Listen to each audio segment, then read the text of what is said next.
要是陷到这个锁孔里边了怎么办？这个地方陷得太深了，你拿钳子都够不着，甚至有的人家里边有这个剪刀，你往外撬的时候也撬不出来。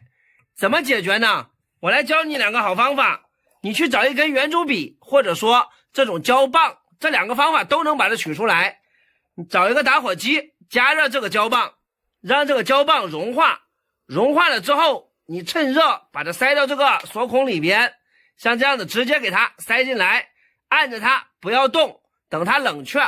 像这样子轻轻松松就能把它给拔出来，是不是啊？特别简单也实用。如果你的手边没有胶棒，你随便去找一根圆珠笔也可以，把它的尾部给它加热之后，把这个笔趁势塞到这个里边，像这样子按住它，等它粘牢固，它们2个是一样的，像这样子